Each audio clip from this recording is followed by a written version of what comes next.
का हमारे YouTube channel learn deep में स्वागत है। आज हम लोग फिजिक्स के नए अध्याय जिसमें ध्वनि साउंड से रिलेटेड कॉन्सेप्ट को देखेंगे तथा उससे रिलेटेड जो वस्तुनिष्ठ प्रश्न है उसका हम लोग हल भी देखेंगे।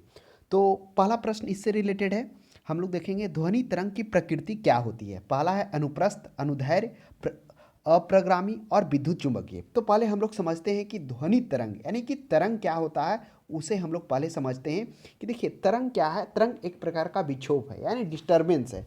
उसमें क्या होता है, विक्षोभ एक ऐसा प्रतिरूप है जिसमें माध्यम के जो कण होते हैं, जैसे ये माध्यम है, तो ये इसमें माध्यम के जो कण होते हैं वह क्या होते हैं, वास्तविक प्रवाह के बिना एक स्थान से दूसरे स्थान तक एक निश्चित वेग से गति करते हैं तथा ऊर्जा का हस्तांतरण करते हैं। यानी कहने का मतलब में हो गया कि तरंग एक प्रकार का डिस्टर्बेंस, एक प्रकार का विक्षोभ है जिसमें कण की जो है वास्तविक गति नहीं होती है, लेकिन वो विक्षोभ क्या होता है, वो आगे बढ़ जाता है। जैसे मान लेते हैं यहाँ पे एक कण है, तो ये कण क्या होगा, यह कण जो है अपने नज़दीक वाले यानी अपने समवर्ती वाले कण को क्या करेगा, वह विक्षोभ उत्पन्न करेगा यानी निकटवर्ती कणों में गति उत्पन्न करेगा, और वह निकटवर्ती कण अपने निकटवर्ती अपने जो उसके निकट में कण है उसमें वो विक्षोभ करेगा। तो इस प्रकार से यह कण फिर क्या करेगा, अपने समीपवर्ती वाले अपने निकट वाले कणों में विक्षोभ उत्पन्न कर यानी कि उसमें गति उत्पन्न कर वापस फिर पुनः उसी स्थान पर आ जाएगा। तो इस प्रकार से यह जो डिस्टर्बेंस है वो क्या हो जाएगा, वो आगे बढ़ जाएगा, लेकिन इसमें कण की है जो वास्तविक गति नहीं होती। तो इसी को हम लोग तरंग कहते हैं। मतलब एक अर्थात हम लोग समझ गए कि किसी माध्यम से होकर जो गति करता है विक्षोभ, उसी को हम लोग तरंग कहते हैं। यानी माध्यम के कण निकटवर्ती कणों में गति उत्पन्न कर देते हैं और ये कण इसी प्रकार की गति अन्य कणों में उत्पन्न कर देते हैं। तो माध्यम के कण स्वयं तो आगे नहीं बढ़ते हैं, लेकिन विक्षोभ आगे बढ़ जाता है, उसी को तरंग कहते हैं। तो आशा करते हैं आपको तरंग समझ में आया होगा। तरंग में एक बात आपको ध्यान में रखना है कि जो कण की वास्तविक गति नहीं होती है, बस वो समीपवर्ती वाले अपने निकटस्थ वाले कण को क्या कर देता है, उसमें वो विक्षोभ यानी निकटवर्ती कणों में गति उत्पन्न कर देता है और फिर स्वयं वह वापस चला आता है। तो वह भी हम लोग देखेंगे जब हम लोग देखेंगे ध्वनि तरंग। तो ये तो तरंग हम लोग समझ लिए कि तरंग क्या होता है, एक प्रकार का विक्षोभ डिस्टर्बेंस है जो किसी माध्यम से होकर गति करता है। माध्यम के कण निकटवर्ती कण में गति उत्पन्न कर देते हैं, ये कण इसी प्रकार की गति अन्य कणों में उत्पन्न कर देते हैं। माध्यम के कण स्वयं आगे तो नहीं बढ़ते हैं, लेकिन विक्षोभ आगे बढ़ जाता है, उसी को तरंग कहते हैं। अब जानेंगे ध्वनि तरंग क्या होता है। तो तरंग समझ लिए कि तरंग क्या होता है, अब हम लोग समझेंगे ध्वनि तरंग। तो देखिए जो ध्वनि तरंग होता है, ध्वनि तरंग का जो संचरण होता है वो किस माध्यम से होता है।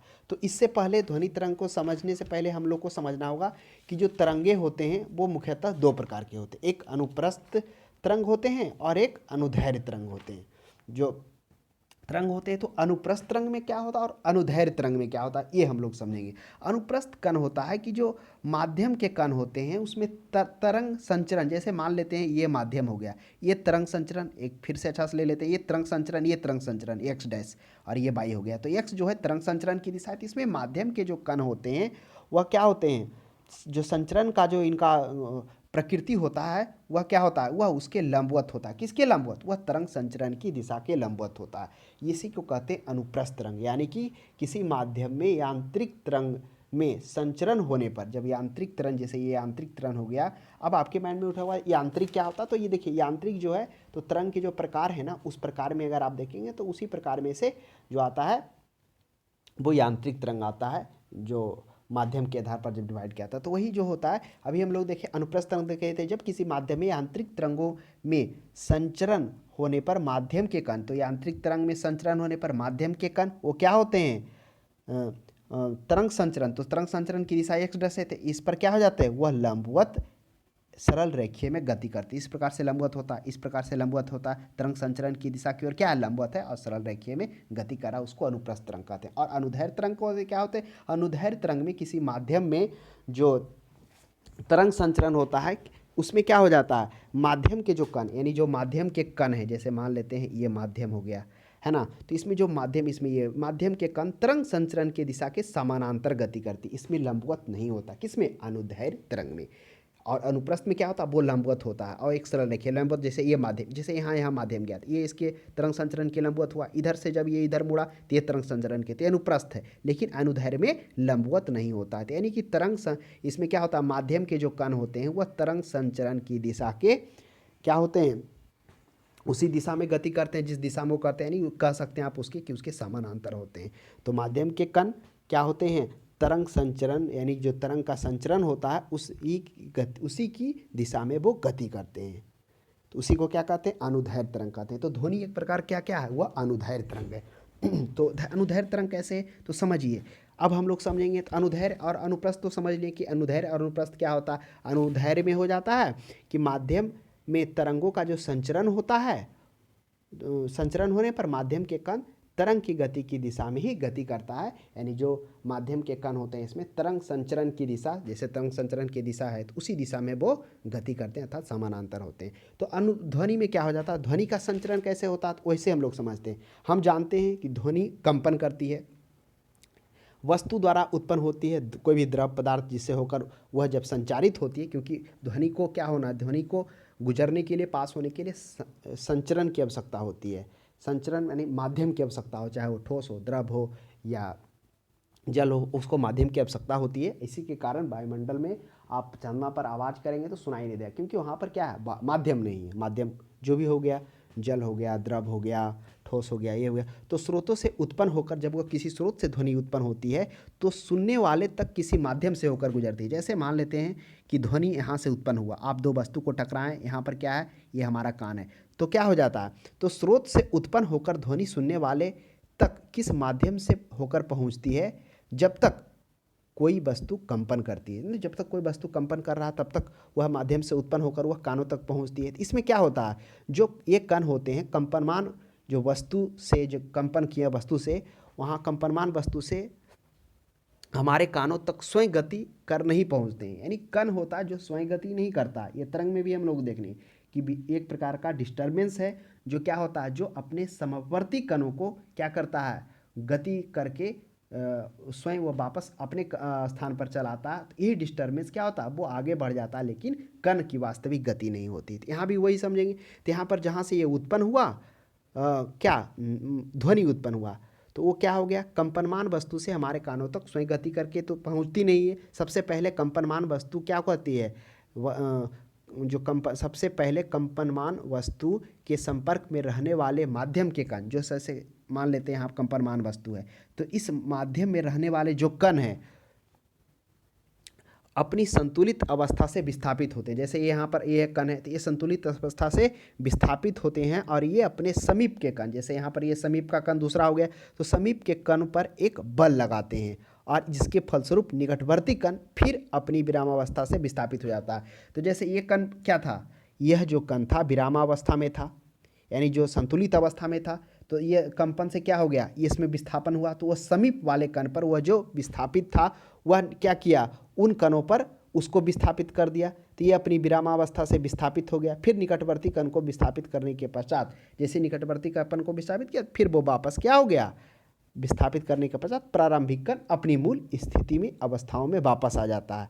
तो माध्यम में यह प्रक्रिया तब तक चलती रहती है जब तक कि ध्वनि हमारे कानों तक नहीं पहुंचे। तो ये कण पहले विस्थापित अवस्था से, जब यहाँ पर कण क्या था, यह विरामावस्था में था, विस्थापित हुआ, तो निकटवर्ती कणों को क्या कर दिया, यह इसको विस्थापित कर दिया, फिर पुनः यह अपने वास्तविक प्रारंभिक अवस्था में चल गया, ठीक, फिर यह कण विस्थापित हो गया। तो यह कब तक प्रक्रिया चलता है, तो यह प्रक्रिया तब तक चलता है जब तक ये ध्वनि हमारे कानों तक नहीं पहुंच जाती है। इसलिए क्या है, यह एक प्रकार का अनुदैर्घ्य तरंग है, और इस प्रकार से ये तरंग होता है। तरंग एक प्रकार का जिसमें कणों की गति नहीं होती है वास्तविक, लेकिन जो माध्यम डिस्टर्बेंस होता है वो आगे बढ़ जाता है। तो आशा करते हैं आपको अच्छा से समझ में आ गया होगा।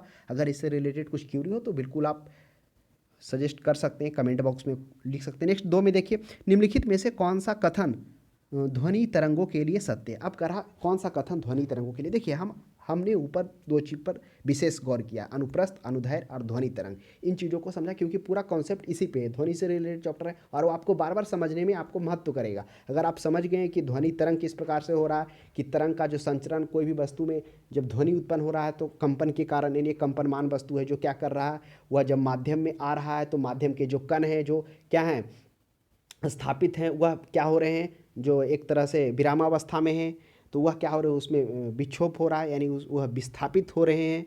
संतुलित अवस्था से एक तरह से विस्थापित होकर वह क्या हो रहे हैं, जिसके फलस्वरूप निकटवर्ती कणों को वो विरामावस्था से क्या कर रहे हैं, विस्थापित हो जाते हैं, उसको भी विस्थापित कर रहे हैं। ठीक उसी प्रकार अगला कण है वह भी अपने निकटवर्ती कणों को विस्थापित कर रहा और स्वयं अपने प्रारंभिक पर आ रहा, तो वही डिस्टर्बेंस धीरे धीरे आगे बढ़कर वो हमारे कानों तक पहुंचता, तब हम ध्वनि सुनते हैं। तो यही कॉन्सेप्ट है जो पूरे चैप्टर में यूज होगा। तो उसी से आपको तरत तो समझ में आएगा, इसी से आपको गुणता समझ में आएगा, इसी से आपको पिच समझ में आएगा, सभी चीज़ें उस पर रिलेटेड रहेगी। निम्न में से कौन सा कथन ध्वनि तरंगों के लिए सत्य है। अब करा ध्वनि तरंग यह ध्रुवित क्या जैसा, ध्रुवित का मतलब होता है पोलराइजेशन, यानी एक जगह पर उसको क्या कह सकता है, एब्जॉर्ब किया जा सकता है। तो वो आपको इसमें नहीं मिलेगा, वो आगे आप प्रकाश का चैप्टर में देखेंगे तो उसमें देखेंगे कि प्रकाश को ध्रुवित पोलराइजेशन किया जा सकता है।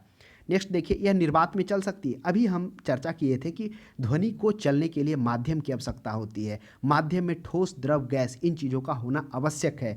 तो आप एक प्रयोग एनसीईआरटी बुक उठाएंगे, देखेंगे एक प्रयोग उसमें ही दिया हुआ कि आप एक जार लीजिए, जार के अंदर एक क्या करिए, वेल रिंग लगाइए और उस रिंग को क्या करिए, उसको कॉर्क से बंद कर दीजिए और उसको बजाइए तो आवाज़ सुनाई देगा। धीरे धीरे नीचे से एक क्या करिए, इस जार के नीचे से एक पंप चूसक लगा दीजिए जो क्या करे, अंदर की हवा को धीरे धीरे चूस ले। जैसे जैसे ये हवा को चूसता जाएगा, बाहर निर्वात की स्थिति बनाता जाएगा, वह जैसे ही बेल आप बजाएंगे ऊपर से तो उसकी आवाज़ आपको धीरे धीरे कम सुनाई देगी। तो इससे स्पष्ट पता चलता है निर्वात में वो नहीं चल सकती है। ऑप्शन में 0 डिग्री सेंटीग्रेड पर इसकी चाल 332 मीटर प्रति सेकेंड होती है, बिल्कुल सही है। 0 डिग्री पर आपको देखिए एनसीईआरटी में देखेंगे तो 331 मीटर प्रति सेकेंड, वही 22 डिग्री पर आप जाएंगे तो 344 मीटर प्रति सेकेंड, वही आप 35 डिग्री पर जाएंगे तो 352 मीटर प्रति सेकेंड। तो ये इसका स्टैंडर्ड डाटा है, 330, 31, 32, मतलब ये लगभग में रहे तो आप सही मारिएगा। नॉर्मल टेम्परेचर पर 22 डिग्री पर मान लें 344 डिग्री सेंटीग्रेड, तो कहीं कहीं तो आपको बुक में ऑप्शन में दिया हुआ रहेगा। तो ऑप्शन के हिसाब से ऐसा नहीं है कि आपको 331 भी रहेगा, 332 भी रहेगा, या तो 31 दे दे या 30 दे दे, यही रहेगा अप्रॉक्स में। तो 30 भी सही है। उपरिक्त सभी कथन, तो उपरिक्त सभी कथन के लिए सत्य है। तो कौन है, निर्वात में चल सकती है, तो ऑप्शन सी ही सही है ना, ऑप्शन ये तो निर्वात में चल नहीं सकती। नेक्स्ट देख लीजिए, अपशब्द तरंग, अपश्रव्य तरंगे की आवृत्ति क्या होती है। तो अपश्रव्य तरंगे की आवृत्ति क्या होता है उसे हम लोग समझते हैं। देखिए अभी हम लोग क्या पढ़े थे कि ध्वनि पढ़े थे कि ध्वनि क्या हो जाए, जो तरंगे होते हैं, जिसमें हम लोग जाना था अनुप्रस्थ और अनुदैर्घ्य तरंग क्या होता है। अनुप्रस्थ में हम लोग को जाना जाए कि तरंग संचरण की जो दिशा होती है उस दिशा के वो लंबवत होती है और सरल रेखीय में गति करती है। और अनुदैर्घ्य में हम लोग जाना था कि वो तरंग संचरण की दिशा में ही गति करती है, यानी उसके समानांतर गति करती है, जिस प्रकार से ध्वनि होती है। ध्वनि में भी क्या होती है, वो समानांतर करती है, वह अपने निकटवर्ती कणों में क्या करती है, वह जो विरामावस्था में रहता है उसको विस्थापित करती है। ठीक वह क्या करती है, फिर वह अपने समवर्ती में, यह घटना कब तक चलता रहता है, यह तब तक चलता रहता है जब तक हमारे कानों में ध्वनि सुनाई ना दे। तो वह कण की तो वास्तविक गति उसमें हो नहीं रही थी, लेकिन वह विक्षोभ डिस्टर्बेंस आगे बढ़ रहा था। तो ये जो होता, अब हम लोग जानेंगे जो ये अपश्रव्य तरंगे होते हैं, जो तरंग होते हैं वह जो होते हैं ध्वनि होते हैं, वह मुख्यतः 3 प्रकार के होते हैं। एक क्या होते हैं, अपश्रव्य होते हैं, दूसरा श्रव्य होते हैं, और जो तीसरा है वह पराश्रव्य होता है। तो ध्यान में देखेंगे, अपश्रव्य तरंगे कौन होते हैं। अपश्रव्य तरंगे वो तरंगे होते हैं जिनकी आवृत्ति क्या होती है, 20 हर्ट्ज से कम होती है, यानी 20 हर्ट्ज से कम अपश्रव्य तरंगे में क्या होता है, इसमें जो कण की जो कण के जो माध्यम में जो ऊर्जा रहता है ग्रहण करने की शक्ति वो कम रहती है। इसका तरंग दैर्घ्य बड़ा रहता है। तरंग दैर्घ्य बड़ा का अर्थ का मतलब क्या हो गया, आपको क्या होगा, 2 श्रृंगों और 2 गर्तों के बीच की दूरी को तो तरंग दैर्घ्य कर रहे थे ना, एक तरह से तरंग दैर्घ्य डिस्टेंस को बता रहा है। आप इस बात को माइंड में रख लीजिए, ये कॉन्सेप्ट आपको बार बार यूज होगा। फ्रीक्वेंसी निकालना रहेगा तो टाइम, आवर्तकाल निकालना रहेगा तो एक आवर्तकाल क्या बता रहा है कि यानी माध्यम के कण क्या आ रहे हैं, जब से एक मतलब एक पूरा क्या कर रहा है, साइकिल पूरा कर रहा है, तो एक साइकिल पूरा करने के बीच की दूरी को ही क्या कर रहे हैं, तरंग दैर्घ्य, यानी एक प्रकार से वो डिस्टेंस को ही दिखा रहा है। तो दोनों हम लोग ये भी जानते थे कि फ्रीक्वेंसी क्या होता है, तरंग दैर्घ्य का अपोजिट होता है, और तरंग दैर्घ्य जो है फ्रीक्वेंसी का, यानी तरंग दैर्घ्य बढ़ेगा तो क्या होगा, फ्रीक्वेंसी बढ़ेगा। तरंग दैर्घ्य बढ़ने का मतलब क्या, इन दोनों के बीच की दूरी को बढ़ना, यानी 2 श्रृंग और 2 गर्त के बीच की को बढ़ना, तो तरंग दैर्घ्य आवृत्ति क्या होगा, कम होगा। आपको पता होगा आवृत्ति क्या होता है, 1 सेकंड में जितने बार वो चक्कर काटता है तो 1 सेकंड में पूरे चक्रों की संख्या को ही तो आवृत्ति कहते हैं, चाहे वो जितना करे, है ना। तो इन चीज़ को कॉन्सेप्ट को ध्यान में रखिएगा, आगे यूज भी होगा, कुछ फार्मूला भी हम लोग निकालेंगे आगे। तो अपश्रव्य तरंगे होते हैं, तो अपश्रव्य तरंगे हम लोगों ने देख लिया कि वह 20 हर्ट्ज से कम होती है। श्रव्य तरंगे क्या होती है, 20 हर्ट्ज से 20,000 हर्ट्ज होती है, और प्राश्रव्य तरंगे 20,000 हर्ट्ज से ऊपर होती है, जिसमें हम लोग देखेंगे प्राश्रव्य तरंगे हैं जो चमगादड़ हो गया, बंदर हो गया, डॉल्फिन हो गया, फिर सोनार हो गया, उस सब में प्राश्रव्य तरंगे का ही यूज किया जाता है। प्राश्रव्य तरंगे होते हैं जिसमें आप देखेंगे किस तरह से चमगादड़ प्रासरब तरंगे को उत्पन्न कर वह क्या होती है, आने वाले बाधाओं को पता लगाती है, रात में उड़ती है। जैसे ही कोई बाधा आता है तो उससे टकराकर फिर जब वो आवृत्ति वापस आती है तब वह आने वाले बाधाओं को आभास लेती है और मुड़ जाती है और वहाँ सड़ जाती थी। इस प्रकार फिर वो अपने वो जो भोजन का भी तलाश उसी प्रकार करती है, वो पकड़ती है, डिटेक्ट करती है। तो इन सभी चीज़ों का आगे का अध्ययन करेंगे। तो यहाँ पे हम लोग सिर्फ अपस्रब के बारे में पूछा है तो हम लोग जान जाएंगे अपस्रब 20 हर्ट्ज से कम होता है। अभी हम लोग देखे थे तीसरा है प्रासरब तरंगे जिसकी आवृत्ति 1000 हर्ट्ज से ऊपर होती है। तो इस प्रश्न का सही जवाब क्या हो जाएगा, वह हो जाएगा 20 किलो हर्ट्ज से। देखिए 20 किलो हर्ट्ज है, ऑप्शन देखिए 20 किलो है। तो अभी हम लोग क्या देखें, हमने आपसे बताया कि प्रासरब तरंगे क्या होती है, 20 हर्ट्ज होती है, 20 हर्ट्ज से कम होती है। ये क्या है, यह था अपस्रब तरंगे। और स्रब तरंगे 20 हर्ट्ज से 20,000 हर्ट्ज हम लोगों ने चर्चा किया, और प्रासरब तरंगे 20,000 हर्ट्ज से ऊपर। तो यहाँ तो 20,000 हर्ट्ज कहीं नहीं मिलेगा, ऑप्शन ए में 20 हर्ट्ज से 1000 हर्ट्ज है, 1000 से 2000 है। तो निश्चित तो हम बताए नहीं कि वह क्या होता है 20,000 हर्ट्ज से ऊपर। तो अब बचा ऑप्शन सी या डी। अब कहेगा ऑप्शन सी में भी तो 20,000 नहीं लिखा है, 20 किलो लिखा हुआ है। तो अगर आप 20,000 हर्ट्ज को किलो हर्ट्ज में चेंज करेंगे तो 1 किलो बराबर 1000 होता है ग्राम। तो वही हो गया, तो 20 किलो यहाँ पर हर्ट्ज लिख दिया है। अगर किलो को फिर आप हर्ट्ज में चेंज करेंगे तो 1000 हो जाएगा, तो यानी 20,000 हो जाएगा। तो इसलिए ऑप्शन सी सही है। तो इन चीज़ों का भी थोड़ा ध्यान रखेंगे हर्ट्ज किलो हर्ट्ज में परिवर्तन करने में। किलो हर्ट्ज में होगा तो 100 से डिवाइड हो जाएगा, फिर किलो हर्ट्ज जब टूटेगा हर्ट्ज में तो 1000 से गुणनफल हो जाएगा। प्रासरब तरंगे मनुष्य द्वारा क्या होती है, सुनी जा सकती है, नहीं सुनी जा सकती है, कभी नहीं। देखिए अभी तरंग 3 तरह से पढ़े थे हम लोग ने, देखा था पहला तरंग होता है वह क्या होता है, वह अपस्रब तरंगे होता है। क्या होता है, अपस्रब तरंगे जो 20,000 हर्ट्ज से कम होती है, अप होती है। स्रब तरंगे जिसको ऑडिबल कहते हैं वह 20,000 हर्ट्ज से 20 हर्ट्ज से 20,000 हर्ट्ज के बीच में होती है। प्रासरब तरंगे वो तरंगे होती हैं जो क्या होती है 20,000 हर्ट्ज से ऊपर तरंग होती है। ये जो तरंगे होते हैं किनके द्वारा, बिल्ली, कुत्ते, चमगादड़ ये आदि सुन सकते हैं, डॉल्फिन वगैरह इसमें। तो अभी कह रहा है कि जो प्रासरब तरंगे मनुष्य क्या हो सकते हैं, वो उसको कभी सुन नहीं सकती। तो ऑप्शन नंबर सी हो जाएगा। नेक्स्ट देख लीजिए, प्रासरब तरंगे सबसे पहले किसने सीटी बजाकर उत्पन्न किया था। देखिए वो वैज्ञानिक थे, वो गाल्टन थे। तो गाल्टन से भी पहले एगो प्रयोग 1899 ईस्वी में केनिंग के द्वारा छोटे छोटे स्वनितों द्वारा 90,000 कंपन प्रति सेकेंड आवृत्ति किए थे, उत्पन्न किए थे। तो आप ध्यान में रखिएगा कि सबसे पहले इंडेमान ने गार्जन सिटी, एक गार्जन सिटी था, उस सिटी को बजाकर, आप सोचिए ये सिटी जब बजा होगा तो क्या हुआ होगा, 20,000 हर्ट्ज कहने का मतलब क्या हो गया कि 20 मतलब उतना कंपन एक बार में करवाए होंगे उस तरह से। तो वह क्या हो गया, उस 1 सेकेंड में कंपनों की संख्या जब उतनी बार हुई तब वो एक प्रकार से स्रव तरंग उत्पन्न किए। तो गार्जन हो जाएगा सबसे पहले। शिकार परभक्षियों पर या बाधाओं का पता लगाने के लिए चमगादड़ डॉल्फिन किस परिघटना का प्रयोग करते हैं। ऑप्शन में है ध्वनि का अपवर्तन का प्रयोग करते हैं, विस्पंदों का बनाना, ध्वनि का प्रकीर्णन, प्रतिध्वनि का निर्धारण। तो आप इस ऑप्शन का सही लगाइए। यहाँ पे तो ना ही स्रब है ना ही प्रासरब है। अभी हम चर्चा किए, आपको लग रहा होगा हमने तो चर्चा किया कि चमगादड़ वगैरह, बंदर वगैरह, डॉल्फिन वगैरह ये सभी जो हैं क्या होते हैं, प्रासरब ध्वनि उत्पन्न करते हैं। प्रासरब जो 20,000 हर्ट्ज से ऊपर होते हैं तथा वो अपने भोजन का, शिकार का तथा बाधाओं का भी इससे डिटेक्ट करते हैं। तो लेकिन यहाँ पर भी तो ऐसा तो ऑप्शन है ही नहीं है। तो अब क्या करेंगे, तो देखिए क्या होता है, हमने क्या बताया, हमने बताया जो चमगादड़ होता है या परभक्षी होते हैं, जैसे मान लेते हैं ये चमगादड़ है, तो यहाँ से क्या किया, ये यहाँ से उत्पन्न किया प्रासरब तरंगे। तो ये प्रासरब तरंगे जैसे ये गया, मान लेते हैं किसी ये ऑब्जेक्ट से टकरा गया। अब जो ऑब्जेक्ट से टकराने के बाद क्या होगा, यह वापस रिटर्न इसके पास में आएगा, और इस जाने और आने में जिस जो समय लगा उससे यह अपनी दूरी पर यह पता लगा लेगा कि वह कितना दूरी पर है। क्योंकि आप आगे देखेंगे कि जो सोनार है उसी का तो एक प्रायोगिक भाग है ना, जिससे वो पता लगा लेता है कि जाने के बाद टकरा कर वहाँ पर आने में कितना दूरी पर ऑब्जेक्ट है, कोई ठोस है, कोई वस्तु है। फिर वायुयान को साफ करने में भी इसका प्रयोग किया जाता है। तो उसे ऑब्जेक्ट हो जाता है रिसीवर से कि जो ऑब्जेक्ट से टकरा के आया है, जाने आने में के बीच का जो समय है उससे दूरी का निर्धारण हो जाता है। तो यही पक्षी का भी यही पर काम होता है। तो वह प्रतिध्वनि का निर्धारण करता है उसके माध्यम से।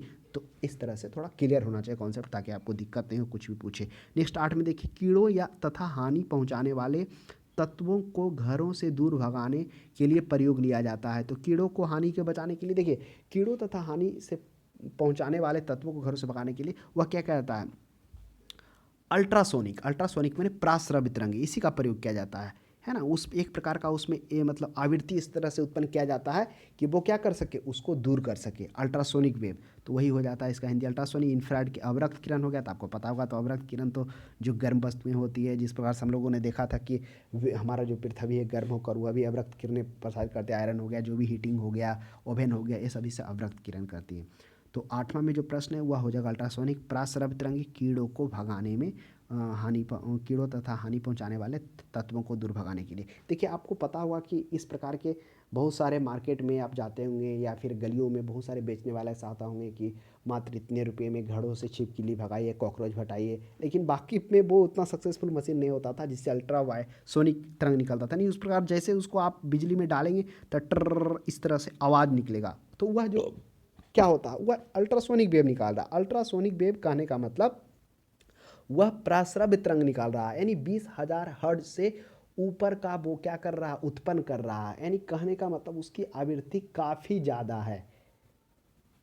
नेक्स्ट देख लीजिए 9 में ध्वनि का तत्व किस पर निर्भर करता है। अब कह रहा है जो ध्वनि का तत्व है, तत्व का मतलब पिच होता है, पिच किस पर निर्भर करता है। तो देखिए, जो ध्वनि का पिच होता है वह आवृत्ति पर निर्भर करता है। यानी क्या होगा, जब आवृत्ति ज़्यादा होगा, यानी 1 सेकेंड में जो क्या होगी, पूरा दोलन की संख्या या एक साइकिल की जो संख्या होगी वह जितना ज़्यादा होगी, तारत्व उतना ज़्यादा होगा।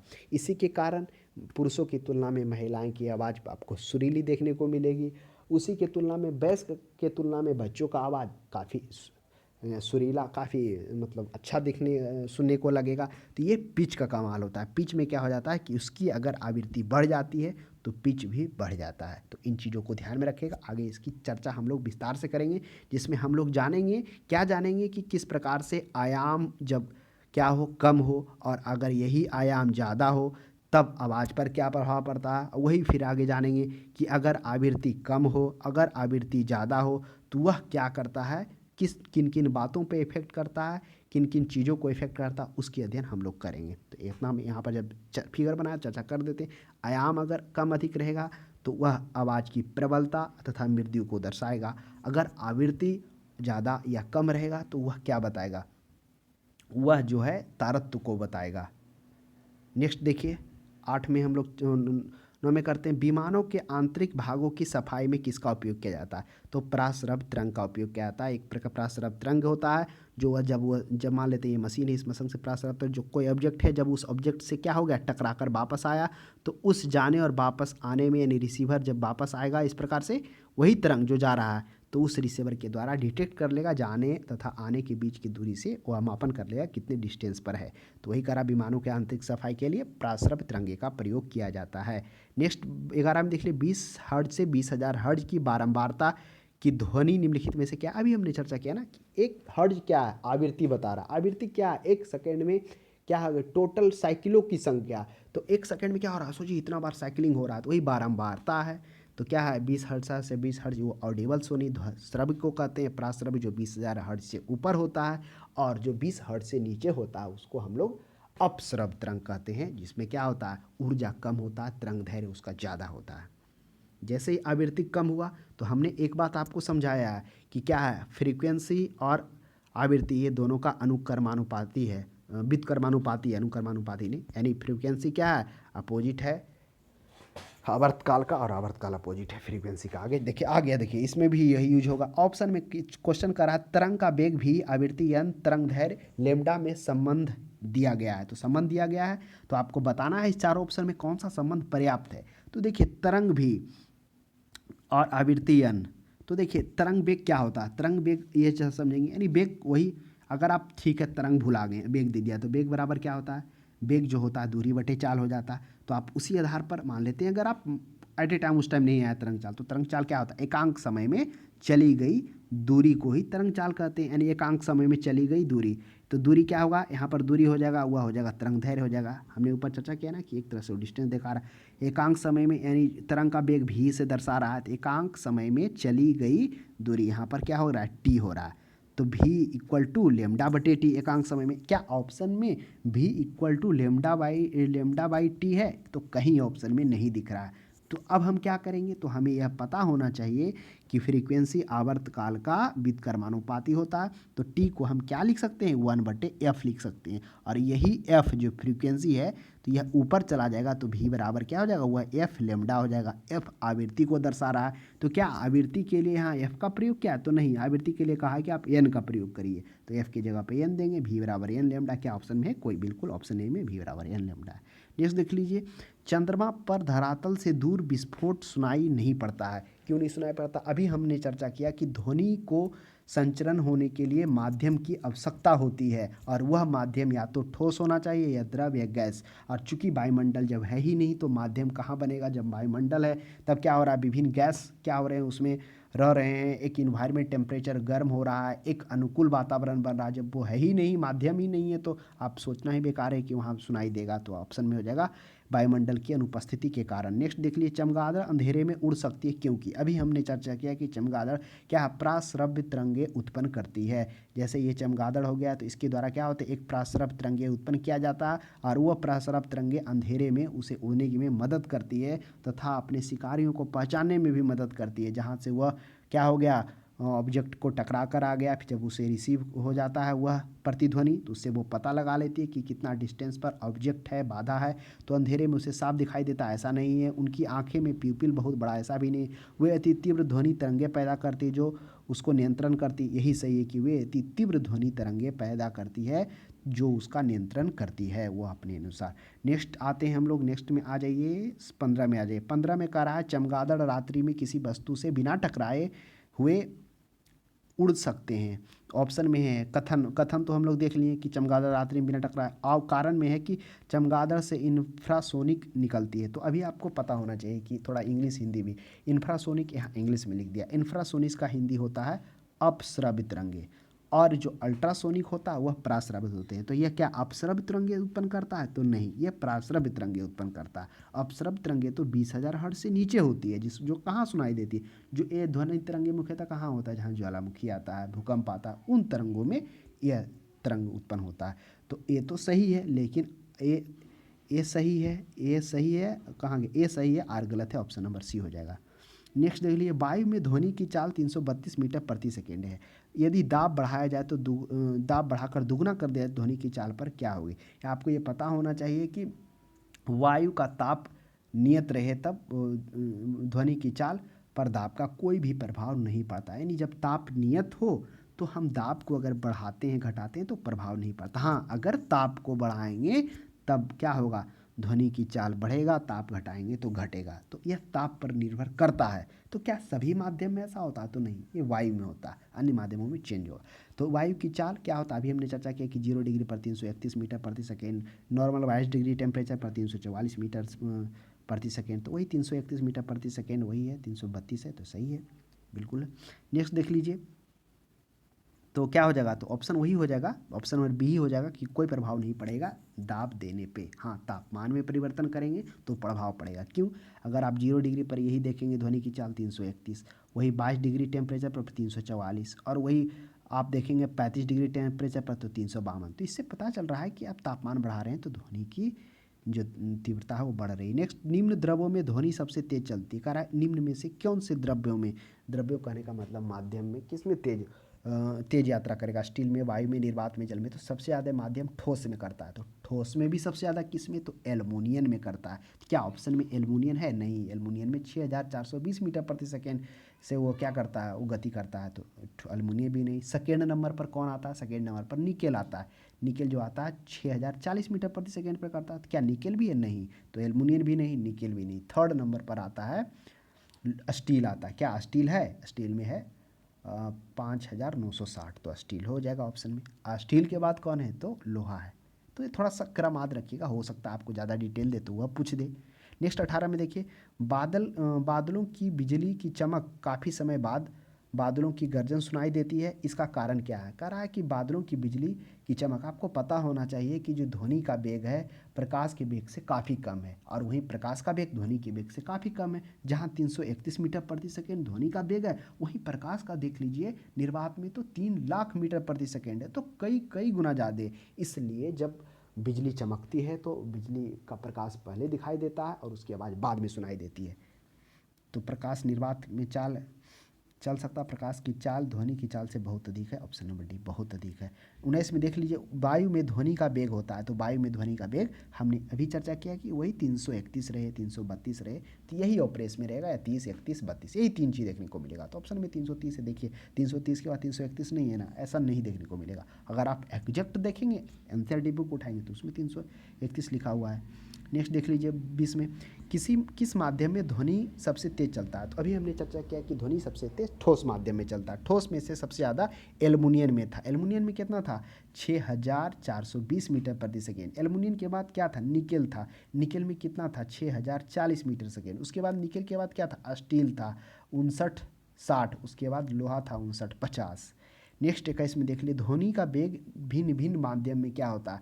तो अभी हमने चर्चा किया कि ध्वनि का वेग माध्यमों पे डिपेंड करता था। एक प्रश्न ऊपर आया था कि ध्वनि का वेग को वायु में अगर ध्वनि के वेग को क्या कर दिया जाए, उसके दाब को बढ़ाकर दुगना कर दिया जाए, तो क्या उसके वेग वही रहेगा, तो बिल्कुल वही रहेगा। ताप पर प्रभाव पड़ेगा, दाब से नहीं पड़ेगा वायु में। तो वह ध्वनि का वेग भिन्न भिन्न माध्यम में क्या होता है, भिन्न भिन्न माध्यम में भिन्न भिन्न होगा। ठोस में सबसे अधिक होगा, द्रव में कम होगा, गैस में उससे कम होगा। नेक्स्ट 12 में देख लीजिए, लगभग 20 डिग्री सेंटीग्रेड के तापमान पर किस माध्यम में ध्वनि का वेग अधिकतम रहेगा। तो अभी हमने चर्चा किया कि ध्वनि का जो अधिकतम होता है, गति होता है, वह किस में, ठोस में होता है। तो ठोस में सबसे ज़्यादा एल्युमिनियम में था। उसके बाद हम लोग निकेल देखे थे। एल्युमिनियम में कितना देखे थे, 6960 देखे थे। ये किस में देखे थे, ये एल्युमिनियम में हम लोग 6420 था, सॉरी एल्युमिनियम में। और निकेल में, एल्युमिनियम के बाद निकेल में कितना था, 6040 था। निकेल के बाद स्टील में क्या था, 5960 था। उसके बाद लोहा था 5950। तो क्या है, तो ना ही एल्युमिनियम है, ना ही निकेल है, ना ही स्टील है। अब आया चौथा नंबर पर लोहा, तो है ना। तो इन चीज़ों को ध्यान में रखना है। नेक्स्ट देखिए, निम्न में से कौन सा कथन सही नहीं है। सही नहीं है, तापमान बढ़ने पर वायु में ध्वनि का वेग बढ़ता है, यह सही है। अभी हमने देखा किस तरह से 0 डिग्री सेंटीग्रेड पर 331 मीटर प्रति सेकेंड, 22 डिग्री टेम्परेचर पर 344 मीटर प्रति सेकेंड, 35 डिग्री टेम्परेचर पर 352 मीटर प्रति सेकेंड। तो इससे क्या हो रहा है, तापमान बढ़ने पर वेग बढ़ रहा है। ऑप्शन बी में, ध्वनि में वायु का वेग दाब पर निर्भर नहीं करता है। क्या ध्वनि में जो है, वायु में ध्वनि का वेग दाब पर निर्भर नहीं करता, यह भी सही है। अब ऊपर भी एक प्रश्न आया था कि अगर वायु में ध्वनि का दाब क्या कर दिया जाए, दाब बढ़ाकर दुगना कर दिया जाए, तो उसका वेग क्या होगा, तो कोई अपरिवर्तित नहीं रहेगा, तापमान पड़ेगा। आर्द्रता के बढ़ने पर वायु में ध्वनि का वेग कम होता है। क्या आर्द्रता बढ़ाएंगे तो ध्वनि कम होगा, यह भी सही है। फिर और डी में क्या है, आयाम आवृत्ति के परिवर्तन से वायु में ध्वनि का वेग प्रभावित नहीं होता। क्या आयाम और आवृत्ति में परिवर्तन करेंगे तो ध्वनि के वेग बिल्कुल प्रभावित होगा। आपने देखा ना किस तरह से क्या हो रहा, आवर्तकाल ही क्या कर रहा है, वह ध्वनि का निर्धारण, उसके हर्ज का निर्धारण कर रहा है। जिसमें हर्ज जो था 20 हर्ज से कम था, तो वो अपस्रव तरंग कहला रहा था। 20 हर्ज से 20 हर्ज के बीच था प्रस्रव। तो बिल्कुल आवृत्ति पर तो डिपेंड कर ही रहा है। आवृत्ति किस पर डिपेंड है, तरंगदैर्घ्य पर डिपेंड है। वह दोनों एक दूसरे का इन्वर्स है, तो बिल्कुल यह गलत है। आवृत्ति बढ़ाएंगे तो क्या हो जाएगा, ध्वनि का पिच भी देखने को मिल रहा था कि पिच भी बढ़ रहा था, तो वो डिपेंड था। ध्वनि, वायु में ध्वनि का वेग क्या होता है, अब वायु में ध्वनि का वेग क्या होता है, तापमान बढ़ाने पर बढ़ता है और तापमान घटाने पर घटता है। तो ऑप्शन नंबर डी हो जाएगा, तापमान घटाने से घटता है। क्या ऑप्शन कहीं में है तापमान बढ़ाने पर बढ़ता, नहीं है।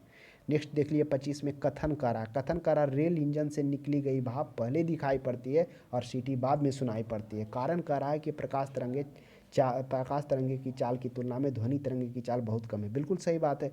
जब रेलगाड़ी चलती है तो भाप निकलती है, जब उस पर लाइट पड़ता है तो रिफ्लेक्ट होकर हमारे आंखों पर पड़ता है, तब हम देख पाते हैं उस चीज़ को। तो क्योंकि प्रकाश की चाल हमने अभी देखा कि ध्वनि की चाल से कई कई गुना अधिक है। जहाँ ध्वनि की चाल 331 मीटर प्रति सेकेंड है, वहीं प्रकाश की चाल लगभग 3 लाख किलोमीटर प्रति सेकेंड है। तो कई कई गुना अधिक है। तो ए और आर दोनों सही है, और आर ए का सही व्याख्या भी कर रहा है।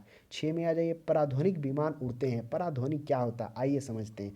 पराध्वनिक, जिसको एक तरह से इसी की परिभाषा से हम बूम, ध्वनि बूम भी जानेंगे। जब कोई पिंड ध्वनि की चाल से अधिक तेजी से गति करती है, तब उसे पराध्वनिक तरंगे कहते हैं। यानी जब ध्वनि की चाल से अधिक तेजी करेगा तो पराध्वनिक कहलाएगा।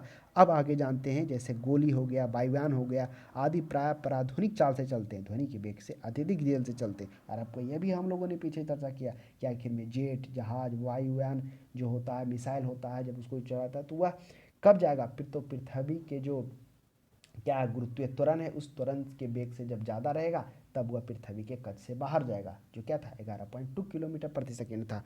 तो वो तो अलग बात है। तो यहाँ पर क्या हो रहा है, जो ध्वनि उत्पादन स्रोत है ध्वनि की चाल से अधिक तेजी से गति करती है, तो ये वायु में प्रघात तरंग उत्पन्न करती है। यानी जब कोई है वायु के ध्वनि के तरंग से जब अधिक तरंगों के वेग से उत्पन्न होती है, तो वह एक प्रकार का क्या हानिकारक तरंग, प्रघाती, यानी मतलब डेंजरस तरंग उत्पन्न करती है, जो घाती हो सकती है। तो ही प्रघाती तरंग में बहुत अधिक ऊर्जा होती है और ये बहुत सारे ऊर्जा को ऑब्जर्व किए रहती है। इसलिए देखते हैं ना, गोली लगता है तो वो तो एक इफेक्टिव होता ही होता है, उसमें आर्सेनिक होता है, फैल जाता है, लेकिन एक तरह से वह प्रघाती भी होता है। इस प्रकार की प्रघाती तरंगे से संबंध वायुदाब में परिवर्तन से एक बहुत तेज और प्रबल ध्वनि होता है, वही होता है प्रघाती तरंग का संबंध वायुदाब से हो जाता है। जैसे वायुदाब में थोड़ा परिवर्तन देखने को मिलता है, तो वह एक बहुत तेज और प्रबल ध्वनि देखने को मिलता है। तो परावैद्युनिक तरंग क्या होता है, जो ध्वनि की चाल से अधिक चाल से चलता है, और वही जो बहुत अधिक और प्रबल ध्वनि उत्पन्न होती है उसी को ध्वनि बूम उत्पन्न कहते हैं, ध्वनि बूम कहते हैं। तो हो सकता है प्रश्न आपसे ध्वनि बूम पूछ दे तो क्या है, तो हम लोगों ने समझा ना कि ध्वनि बूम जब क्या होता है, पराध्वनिक त्वरणी जब उत्पन्न होती है तो उसमें क्या होता है, एक प्रघाती तरंग उत्पन्न होता है साथ साथ में, यानी बहुत, जिसमें क्या हो जाता है कि वायुदाब में परिवर्तन से एक बहुत तेज और प्रबल ध्वनि उत्पन्न होती है, उसी को ध्वनि बूम कहते हैं। चलिए नेक्स्ट आते हैं 27 में, कि वस्तु के वेग तथा उसी माध्यम में एवं उन्हीं परिस्थिति में ध्वनि के वेग के अनुपात को क्या कहते हैं, यह कहते हैं मैक संख्या। तो आइए अब हम लोग जानते हैं कि मैक संख्या क्या होता है। किसी माध्यम में किसी पिंड की चाल व ध्वनि पर पड़ने वाले दाब व ताप के प्रभाव के बाद जो ध्वनि की चाल होती है, यानी आप सिंपल भाषा में, ज़्यादा टेक्निकल में नहीं जाइए, मैक मतलब होता है उसी माध्यम में वस्तु की चाल बटे उसी माध्यम में ध्वनि की चाल, यही होता है मैक संख्या होता है। जैसे एग्जाम्पल क्या, हमने क्या बोला, मैक संख्या मतलब क्या होता है, उसी माध्यम में वस्तु की चाल, कोई भी वस्तु है, मान लेते हैं मिग वन क्या है, जो फाइटर जेट है, तो मिग वन का क्या है, जो फाइटर प्लेन का जो गति है वह है 2230 मीटर प्रति सेकेंड, और उसी माध्यम में ध्वनि की चाल क्या है, 1245 किलोमीटर प्रति सेकेंड। तो मिग वन का था कितना, 2230 किलोमीटर प्रति घंटा, और ध्वनि का था वह था 1245 किलोमीटर प्रति घंटा, भागा देंगे तो 1.8 आएगा। तो 1.8 मैग, यह क्या दिखा रहा है, यह दिखा रहा है कि यह ध्वनि की गति से 1.8 गुना ज़्यादा है, यही मैक संख्या है। तो मैक संख्या 1 से अत्यधिक हो तो पिंड की चाल पराध्वनिक कहलाती है, और 1 से कम हो तो पराध्वनिक नहीं कहलाती। तो हो सकता है यह भी पूछ दिया जाए कि पराध्वनिक कब कहलाएगा, 1 से अधिक 1 से कम, मैक संख्या क्या होगा, तो यही होगा। मैक अंकों का प्रयोग वेग के संबंध में किया जाता है, बिल्कुल सही बात है। तो मैक का प्रयोग कहाँ करते हैं, तो एयरक्राफ्ट में करते हैं, वायुयान में करते हैं, क्योंकि मैक संख्या बराबर अभी हम लोगों को देखा था उसी माध्यम में वस्तु की चाल, उसी माध्यम में ध्वनि की चाल। जैसे मिग-21 का एग्जाम्पल लिया था, मिग-21 का क्या था, 2230 किलोमीटर प्रति घंटा था, ध्वनि का चाल 1245 था, भागा दिए थे तो 1.8 मैक आया था। तो यह 1.8 मैक क्या दिखा रहा था, वह दिखा रहा था ध्वनि के वेग से 1.8 गुना अधिक है। 29 में देखेंगे, ध्वनि या ध्वनि प्रदूषण मापा जाता है तो वह डेसिबल में मापा जाता है। साधारण बातचीत जो हम लोग करते हैं वह 30 से 40 डेसिबल होता है, बिल्ली मियाँ म्याँ करती है 50 से 60 डेसिबल होता है। हम लोग मैक्सिमम डेसिबल कितना तक सुन सकते हैं, 85 डेसिबल तक, 95 तक। ध्वनि की विशेषता जो एक मादा ध्वनि को नर ध्वनि से भिन्न कहलाता है, वो क्या कहलाता है, एक करा ध्वनि की वह कौन सी विशेषता है जो मादा ध्वनि को नर ध्वनि से, तो वह है तारत्व। यह तारत्व क्या है, तो तारत्व आवृत्ति पे डिपेंड करता है। अगर आवृत्ति बढ़ेगा तो तारत्व भी बढ़ेगा, आवृत्ति घटेगा तो तारत्व भी घटेगा। तो यह तारत्व पर डिपेंड है, और तारत्व किससे बढ़ता घटता है, वह आवृत्ति से होता है, ध्वनि की आवृत्ति से। तो हम लोग आगे देखेंगे, अभी हम लोग इसकी चर्चा करेंगे कि जो ध्वनि होती है, जो हम लोग अनुभव करते हैं, किसका, तारत्व का अनुभव करते हैं, तो वह जो ध्वनि का जो प्रकार है वह मुख्यतः प्रबल, मृदु, तो वह क्या होता है, तो देखिए ध्वनि क्या होता है, जो ध्वनि उत्पन्न होता है उसमें जब कम ऊर्जा हो, यानी जब उसका आयाम कम हो, जब आयाम कम हो तब क्या हो जाता है, ध्वनि मृदु सुनाई पड़ती है, और वही जब आयाम ज़्यादा हो तो ध्वनि प्रबल सुनाई पड़ती है। तो इस तरह से हम कह सकते हैं कि मृदु और प्रबलता, ये आयाम उसको बता रहा है। ठीक उसी प्रकार अगर ध्वनि की क्या हो, ये देखिए हम बता रहे हैं, अब ये नहीं समझ लीजिएगा कि अनुप्रस्थ तरंगों का इंडिकेशन करें, हम बता रहे हैं एक तरह से, क्या है ना। तो ऐसे तो ये क्या है, ये अनुप्रस्थ अनुदैर्ध्य तरंग है। अगर पिच क्या हो, अगर तारत्व किस पे डिपेंड करता है, वो आवृत्ति पे। अगर ध्वनि की आवृत्ति कम हो तब वह क्या होगा, तारत्व उसका ज़्यादा होगा, यानी थोड़ा मोटा सुनाई देगा।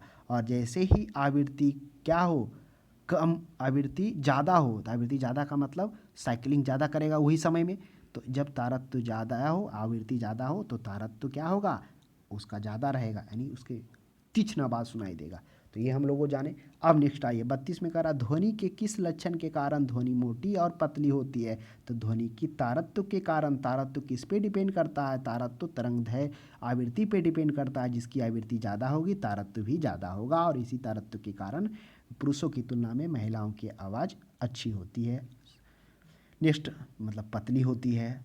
33 में देख लिए पुरुषों की अपेक्षा महिलाओं की आवाज़ अधिक तीक्ष्ण होती है। तीक्ष्ण इसलिए होती है क्योंकि उसका तारतम्य क्या होता है, अधिक होता है, तारतम्य अधिक होता है, यानी उसकी आवृत्ति अधिक होती है पुरुषों की तुलना में, इसलिए उसकी पतली होती है। तो यही हो जाएगा। नेक्स्ट देखिए, एक युवक पुरुष की आवाज़ की तुलना में छोटे बच्चे की आवाज़ अधिक प्रिय क्यों होती है। इसका भी वही कारण है कि जो बच्चे का तारतम्य होता है वो अधिक होता है, यानी जो तारतम्य अधिक, जब तारतम्य होगा, तारतम्य के कारण, तारतम्य क्या होता है, जब आवृत्तियों की संख्या, जब आवृत्ति ज़्यादा हो, आवृत्ति बढ़ी ज़्यादा हो, तब वह क्या होता है, तारतम्य भी बढ़ता है। तो बच्चे अधिक ताकत होती है, ऐसा नहीं है, बच्चे की आवाज़ का तारतम्य पुरुष की तारतम्य की तुलना में अधिक होता है, तो उसका तारतम्य अधिक होता है। तारतम्य अधिक कब होगा, वह इसका डिपेंड है आवृत्ति पर। और वही जब बड़े पुरुष में उसका आवृत्ति तारतम्य कम रहता है। स्त्रियों की आवाज़ पुरुषों की अपेक्षा पतली होती है, तो क्यों होती है, तारतम्य के कारण। तारतम्य क्या है, वह आवृत्तियों को बता रहा है, ध्वनि की आवृत्ति को। आवृत्ति ज़्यादा है तो तारतम्य भी अधिक होगा, तो आवृत्ति की अधिक होगी। यहाँ देखिए, ना तारतम्य का चर्चा किया है, ना ही प्रबलता का चर्चा किया है, ना ही गुणत्व का चर्चा किया है, तो आवृत्ति अधिक होगी, क्योंकि आवृत्ति ही डिपेंड कर रहा था, आवृत्ति ही क्या कर रहा था, वह तारतम्य को दर्शा रहा था। आवृत्ति अधिक तो तारतम्य भी अधिक, तारतम्य अधिक तो पतली, तीक्ष्ण, अच्छी आवाज़। तो पहले इसका ए हो जाएगा। नेक्स्ट देख लेते हैं 26 में, यदि सितार या बांसुरी एक ही स्वर बजाया जाए, यानी सितार को भी बांसुरी को भी मान लेते हैं, यहाँ पर सितार हो गया है ना, और ये बांसुरी हो गया, दोनों को एक ही समय एक ही स्वर बजाया जाए, तो उत्पन्न ध्वनि का भेद निम्नलिखित में से किसके कारण होता है। ऑप्शन में तारतम्य, प्रबलता और गुणता। प्रबलता हम लोग देख लिए ना कि जब आयाम कम हो तो मृदु आवाज़, आयाम अधिक हो, आयाम कम का मतलब कैसे, इस प्रकार छोटा आयाम, और वही यही आयाम बड़ा हो जाए तब प्रबल होगा। तथा तारतम्य भी हम लोगों ने देख लिया, आवृत्ति पे देख लिया था, 1 सेकंड में फेरों की संख्या, 1 सेकंड में साइक्लिंगों की संख्या जितना हो रहा था, वो तारतम्य भी डिपेंड कर रहा। तो क्या होता है, किस समय, मतलब वही कर उत्पन्न ध्वनि का भेद है निम्नलिखित में अंतर के कारण होता है। तो तारतम्य, प्रबलता, गुणता के कारण ऐसा नहीं है, क्योंकि क्या हो रहा है, बांसुरी भी एक समय बजाया जा रहा है और सितार भी एक समय बजाया जा रहा है, तो दोनों की ध्वनि एक ही माध्यम में और एक ही माध्यम से चलती है, एक ही समय बजाया गया है, तो हमारे कानों में भी एक ही समय पहुंचती है। दोनों के स्रोतों की ध्वनियाँ एक ही चाल से चलती है, लेकिन जब ध्वनियाँ हम ग्रहण करते हैं तो वे भिन्न भिन्न है। जब एक ही चाल से चला, एक ही माध्यम में चला, एक ही समय पर पहुंचा, लेकिन जब हम सुने तो भिन्न भिन्न सुनाई दिया। तो कारण क्या था, ऐसा ध्वनि से जुड़े विभिन्न अभिलक्षणों के कारण होता है। तारतम्य इनमें से एक अभिलक्षण है, तो विभिन्न कारण में से तारतम्य भी उनमें से एक अभिलक्षण है उसका। किसी उत्सर्जित ध्वनि की आवृत्ति में, आवृत्ति को, जो भी उत्सर्जित ध्वनि है उसकी आवृत्ति को मस्तिष्क किस प्रकार अनुभव करता है, उसे ही तारतम्य हम लोग कहते हैं। तो केवल ध्वनि की गुणता के कारण ऐसा हुआ है, तो ध्यान में रखिएगा, ध्वनि की गुणता के कारण ऐसा नहीं मार दीजिएगा तुरंत तारतम्य, है ना।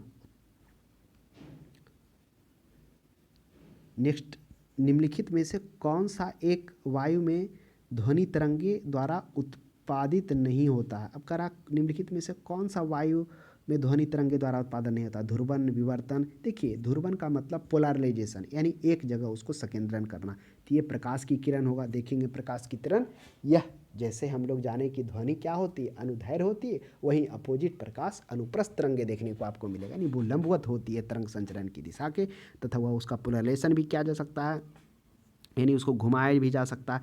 तो यही है, ध्वनि तरंगों को उत्पादित नहीं किया, तो इसका पोलराइजेशन नहीं किया जाता, बाकी परिवर्तन होगा, अपवर्तन भी होगा। जब हमने देखा ना कि एक माध्यम से दूसरे माध्यम में जाती है तो वह अपने अभिलंब से दूर अभिलंब की ओर, तो वह अपवर्तन हो गया, विवर्तन हो गया, यानी परिवर्तन घुमावदार, लेकिन ध्रुवन नहीं होता है। नेक्स्ट 38 में देखिए, ध्वनि तीव्रता को डेसिबल में वह अधिकतम सीमा जिससे ऊपर व्यक्ति ध्वनि नहीं सुन सकता है, 95 डेसिबल, ऑप्शन नंबर डी।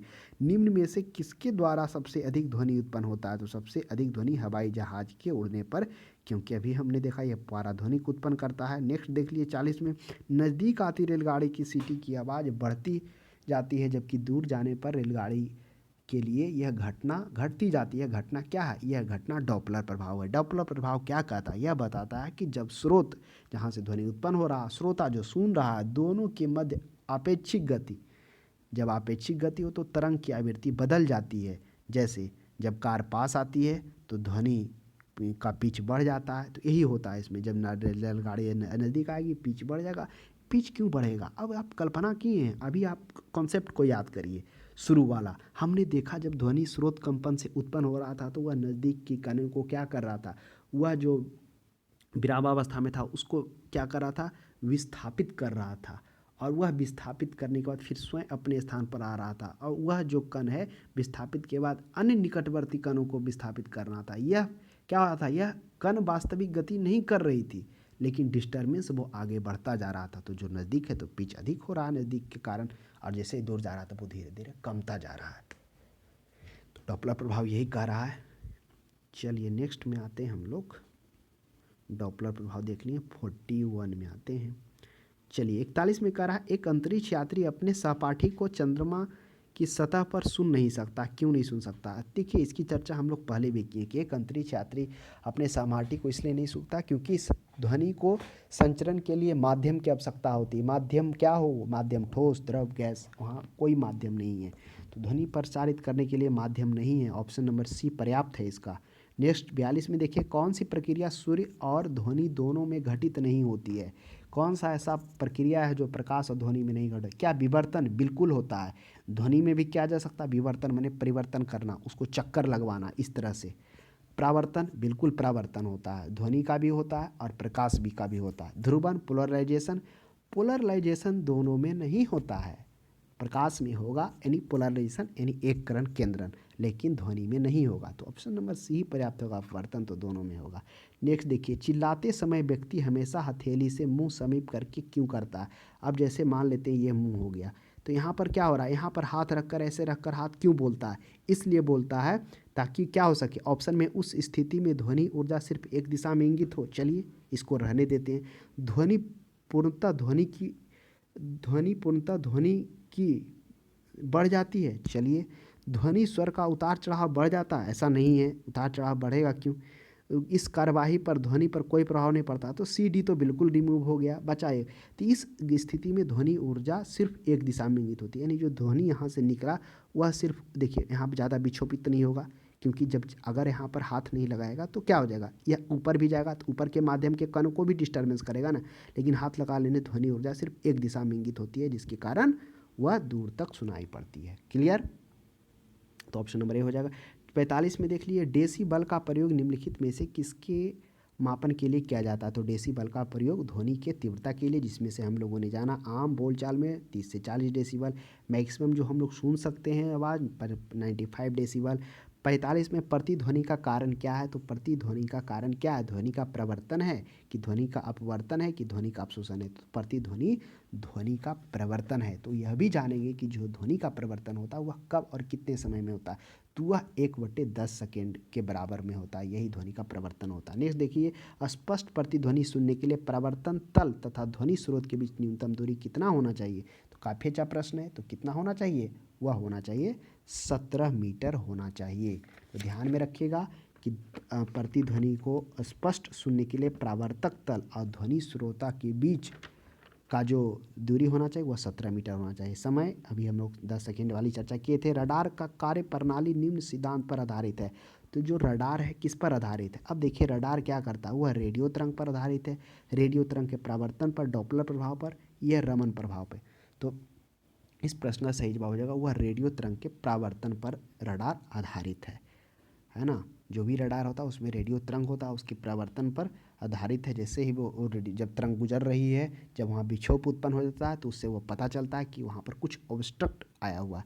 तो रेडियो तरंग के परावर्तन पर है। 48 में देखिए, किसी प्रतिध्वनि को सुनने के लिए मूल आवाज़ और प्रतिध्वनि के बीच का समय अंतराल कितना होना चाहिए? 1/10 सेकेंड के बराबर, 1/10 सेकेंड से कम, 1/10 सेकेंड से ऊपर। तो प्रश्न का सही जवाब वह 1/10 सेकेंड से ऊपर होना चाहिए। 49 में अच्छे ऑडिटोरियम है। ऑडिटोरियम की दीवारें, छत, फर्श किसी रेशेदार पदार्थ, कालीन, ग्लास, फाइबर आदि से ढके होते हैं। इसका उद्देश्य क्या होता है? कोई भी ऑडिटोरियम है उसकी दीवारों को अच्छे फर्श, रेशेदार पदार्थ, कालीन, आप देख लीजिए ना, फोर व्हीलर वगैरह में ही उस चीज़ आपको देखने को मिलेगा। इस तरह से किए जाते हैं कि रेशेदार पदार्थ, कालीन इस प्रकार से। क्यों ऐसा होता है? ऐसा इसलिए होता है ऑडिटोरियम में कि ऑडिटोरियम का सुंदर बनाना होता है। कुछ लोग तो ये देखेंगे तो तुरंत मान देंगे कि ये भी हो सकता है, लेकिन ऐसा नहीं है। निर्माण की लागत कम करना, ऐसा भी नहीं। ऑडिटोरियम में आग से सुरक्षा, ऐसा भी नहीं। ध्वनि का अवशोषण करके प्रतिध्वनि को रोकना, जबकि ध्वनि है उसको अवशोषित करके, ऐसा नहीं कि वो ज़्यादा गूंजे, तो उस गूंज को रोकने के लिए क्या किया जाता है? फर्श या छत में रेशेदार पदार्थ और जो खुरदुरा दीवार भी होता है ना, वो बनाने में भी वो भी उसका हम निवेदन है। जो हम लोग प्लास्टर करते हैं, रुखड़ा होता है, तो यह भी उसको क्या करता है? अवशोषण करता है। तो यही हो गया इसी के कारण। नेक्स्ट 50 में देखिए, ध्वनि का प्रभाव मानव के कान में कितने समय तक रहता है? अभी हम लोगों ने देखा कि प्रतिध्वनि को सुनने के लिए मूल आवाज़ और प्रतिध्वनि के बीच 1/10 सेकेंड से अधिक होना चाहिए। अब ध्वनि का प्रभाव मानव के कानों तक कितने सेकेंड तक रहता है? यह भी अच्छा, तो वह 1/10 सेकेंड तक रहता है। तो ध्यान में रखिएगा, ध्वनि तरंग किसके कारण प्रतिध्वनि उत्पन्न करती है? तो ध्वनि तरंग किसके कारण? अपवर्तन, विवर्तन, तो परावर्तन के कारण। अब अभी हम लोग देखा प्रतिध्वनि मूल श्रोता और क्या था? स्पष्ट ध्वनि प्रतिध्वनि सुनने के लिए परावर्तक तल, ये जो परावर्तक तल है तथा ध्वनि स्रोत से कितना का डिस्टेंस होना चाहिए? हुआ था 17 मीटर का। एक नेक्स्ट प्रश्न देखिए, एक व्यक्ति अपनी प्रतिध्वनि सुनने के लिए परावर्तक तल से कितनी दूरी खड़ा होना है? अब देखिए, अभी 17 फीट जाने थे, तो अब यहाँ पर 17 मीटर, अब यहाँ मीटर है ही नहीं, फीट है। तो आपको ये जानना होगा कि क्या होता है, 1 मीटर में कितना होता है? 1 मीटर में 3.28 फुट होता है। तो याद रहेगा तो हो जाएगा, तो मतलब 3.28 3 गुना है। तो 17 17 तिया 54, 54 के 2 आगे 56 हो जाएगा। तो ये सब चीज़ थोड़ा सा टेक्निकल चीज़ है, ध्यान रखिएगा। स्टेथोस्कोप ध्वनि के किस सिद्धांत पर कार्य करती है? जो स्टेथोस्कोप होती है, स्टेथोस्कोप मतलब आप इसको क्या कहिएगा? आला कहिए, जो डॉक्टर्स लोग उपयोग करता है ना। तो ध्वनि के वो किस सिद्धांत पर कार्य करता है? आला। तो ध्वनि के परावर्तन को काम करता है, यानी वह रिफ्लेक्ट जब ध्वनि होता है ना, उसी से चेकअप होता है कि दिल का धड़कन तेज है, कम है, रक्त का जो स्त्राव है किस प्रकार से हो रहा है। प्रतिध्वनि तरंगों के कारण उत्पन्न होती है। प्रतिध्वनि तरंग खालिस्तान के कारण, किसके कारण? तो अपवर्तन के कारण ही तो बहुत बार आ गया है ना। अपवर्तन ही परावर्तन के कारण। ऑप्शन नंबर सी हो जाएगा। चलिए नेक्स्ट में आ जाइए 5वां। सोनार अधिकांशतः प्रयोग क्या था? सोनार क्या होता है? देखिए, सोनार की चर्चा हम लोग अभी किए थे। ये डिटेक्ट करने के लिए किसमें? यह नवचालकों द्वारा प्रयोग किया जाता है ना। तो ये आपको ध्यान में रखना होगा। इसमें क्या हो जाता है कि सोनार से जो एक यंत्र होता है, इससे क्या होता है? प्रतिध्वनि निकलती है, पराश्रव तरंगे, फिर कोई ऑब्स्ट्रक्ट से पता लगाती है कि वह वस्तु कितनी दूरी पर, इसी से पनडुब्बी का भी पता चलता है ना, कितने नीचे है। तो वहाँ पर जाती है, टकरा कर आती है। तो जाने और टकरा कर आने में जो समय लगता है, उन समय का निर्धारण करके उसकी दूरी का निर्धारण किया जाता है। तो ध्वनि से रिलेटेड आपको ये चैप्टर कैसा लगा, कमेंट बॉक्स में जरूर सजेस्ट करें। आज के लिए इतना ही। अब हम लोग किसी अगले अध्याय में नए टॉपिक के साथ मिलते हैं।